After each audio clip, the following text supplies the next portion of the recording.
Hello guys, in this video I'm gonna show you how to build mini version of Jest, which is a very famous testing framework. And we're not gonna build a fully featured Jest, but uh, but it is enough for you to understand how Jest works behind the scene. Right, so we start with empty folder, which is build Jest. I'm gonna create index.js, and in order to build a testing framework, we're gonna have something to test. So let's test something very simple. Let's say add function, taking two parameters and add them together, right? So another one is subtract, right? The same, but returns a minus b. So the first thing that you should think of is the API, the function signature that we want to build. How about we doing something like test? If you have worked with tests before, it sounds a little bit similar, right? Add function, this one will test the add function that we've written above. So what we're gonna do with this function, we will call the add function, pass in, for example, 10 and 20, and this one will return the actual result. And gonna have the expected, which is 30 in this case. So we expect, right? We expect the actual to be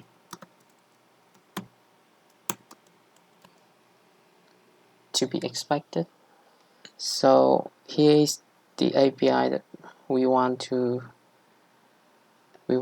have, but for now it's not working now because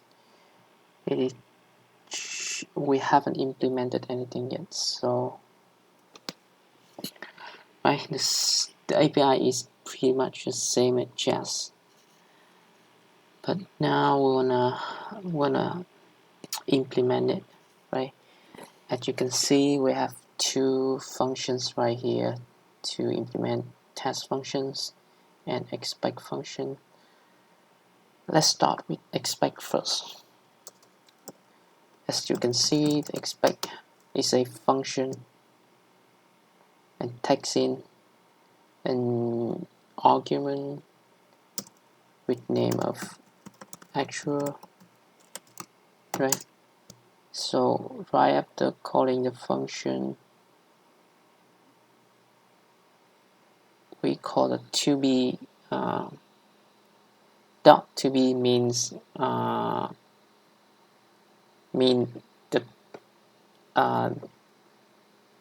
the expect, calling expect and passing in actual will return an object, so that we can do something like dot to be. So probably we have something like return an object and to be. And to be here you can see, you can recognize it is a function. So to be is a function that takes in expected value. expected value. So what next? So for this function, what we wanna have inside, what kind of logic we wanna have inside? It is simply to check if the actual is strictly equal to expected for this one. So if actual isn't equal to expected, we're gonna throw an error, throw new error. Let's say actual value. Wanna use template string here. Actual isn't strictly equal to expected value, which is take it from expected variable, inject in our string.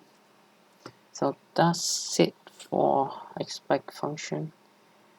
As you can see, we return a object here, so we can add a whole bunch of methods so that we can do something like, for example, includes. We have an array, for example, it includes an element.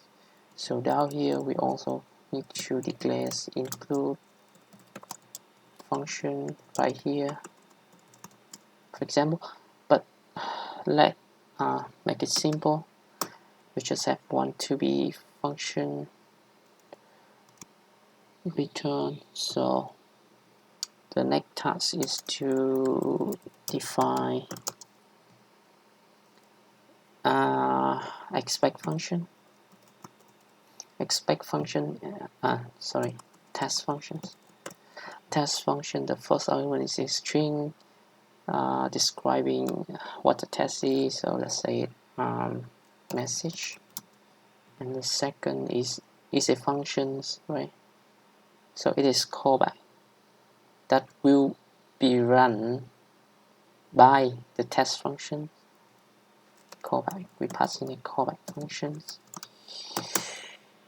So because the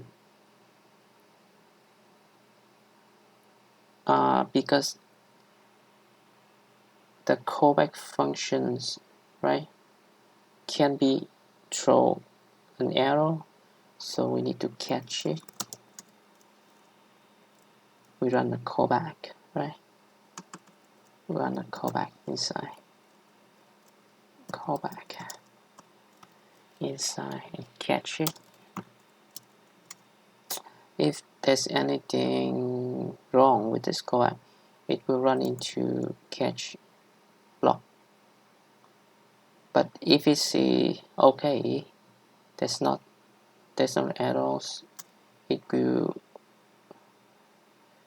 move here. Want to console something like pass, right? Pass. But if we run into catch block, it will be fail, for example. And we also want to bring out the arrow, here that is thrown out. So this callback will be run here, and if there's anything wrong inside the callback, it will run into catch block. And also we want to let user know the details about the error. We want to console log about the arrow, catch arrow, and it will return about this arrow.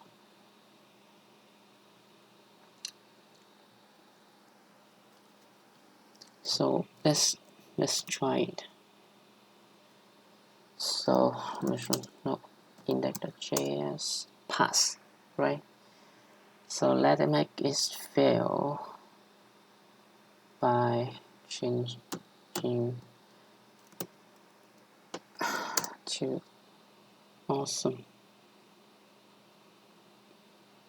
Right, actual value is now -10 because we're passing 10 and 20 here to A and B. 10 minus 20 is -10, so actual value is -10. It is not strictly equal to expected value 30, which is exactly the same as this line. So we also want to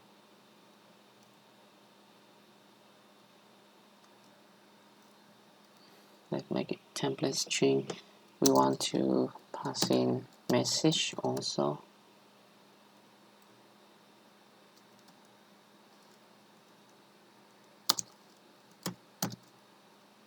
Like we can have multiple tests right here, and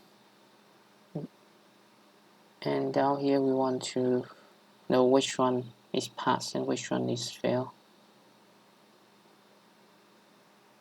So let's run it again. Right, it failed. Let's make it pass again. We want to add another test for the subtract function. Check function. It is -10. So here we want to call the subtract function instead. Subtract function. Let's run it. Okay, we have two passing tests. Let's modify this one to seed fail. Awesome.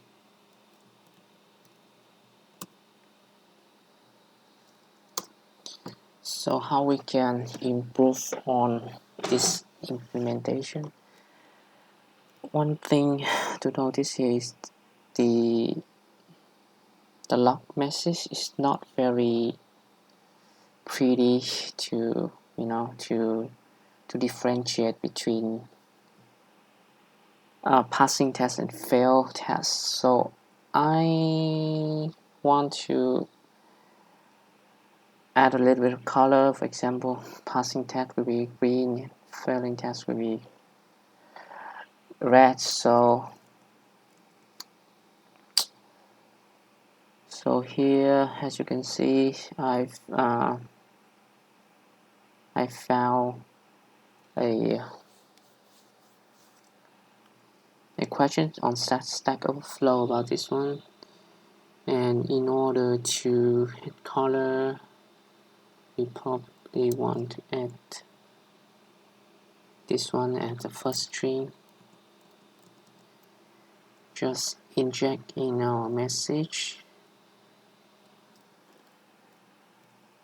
Oop. Right. So this will make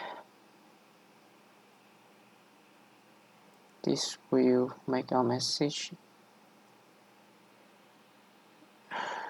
We add color for our message, right? But for this one, we want a green text. So let's change anything before %s should be green color, right? We copy it right here and paste it in.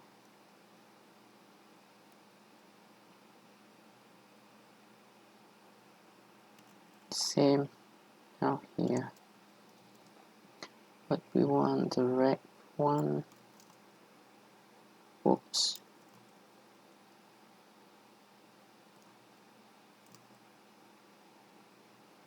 Right, let's run it again. Okay. Let's make it fail.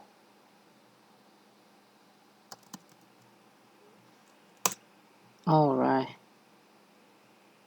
Passing test is now green and failing test is red, which is what we want. So what else we want to add for our library? As you can see now, the test function will only handle synchronous operation. But what if we have a const add async as, which is something that will not run immediately, but will return sometime in the future. So we can use promise dot resolve to a plus b async add, right? Copy the test for add function. Now we want to add async test add async function. We change it to add async. Let's run it to see how.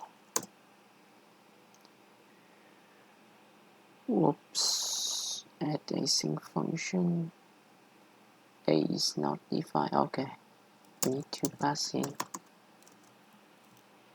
parameters for async as.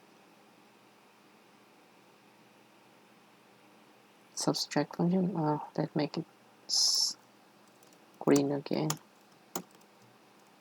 This one. Whoops, as you can see, actual value may not strictly equal to expected value. So what happened here is the test function is run, right? The actual value here, this function will return a promise, and then the expect function will try to compare a promise with a number. So definitely it will return it will throw an error. So how we can fix it? So it's simply by waiting for the promise function to resolve before running to next line. So we have, in order to use a wait here, we wait for this operation, we need to signify it as async functions. So let's see how it works. It passed now, and you might think that we're done with this, but let's try to make it wrong here, right? So add function now we do subtracting instead. Ooh, it still passed, right? So what happened here is that, right, we have test function, we run test function here, we run a callback here, but because we just simply call the functions, so it will just whether it is a promise, but if whether the function is asynchronous, but if we don't await it, it will still run to the next line without waiting for operations inside the callback. So it come to this line, but not waiting it, but right after that it run this line. So it print out passing text here, right? And so after print the text, it will run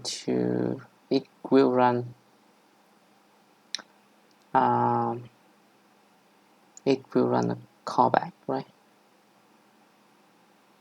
So the callback here is this one. We pass in the text. So it come here, it wait for this one. The expected 30, try to compare. Here is minus 10 to 30. So again, it realized that it's not a correct comparisons. So it's a little bit late, right? So we recognize that our test is wrong after we have printed out the message. So probably we can fix it by making it save async functions, test async functions. We want to wait for the callback because this can be asynchronous. So we want to await for it to complete before jumping to the next line, right? So let's see. Alright, our test failed, which is what we expected. The async add is wrongly implemented, so let's make it green now. Alright, so that's pretty much it about our mini version of Jest. One thing I want to do here is because we want to use these two in multiple places in our source code. So let's create a lib file. We want to and let's move these two inside the lib, and we want to attach these two into global object so that we can access to it anywhere in our program. Test, go to test, right? So we do not to import anything here. We want to have these two accessible anywhere in a program. So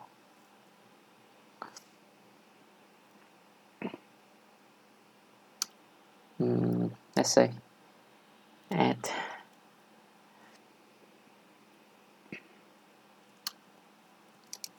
test. Let's make it simple. I'm not going to create another file. Okay, let's run it. Inside here, we access to test and expect, right? But we need to have somehow tell the node program to populate these two into global. So one way to achieve this is to require it before run the program. So we require the lib before running the index.js. Alright, it works amazingly.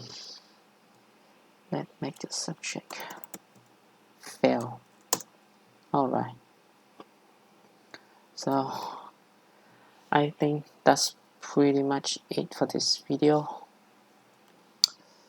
Thank you for watching. See you in the next video.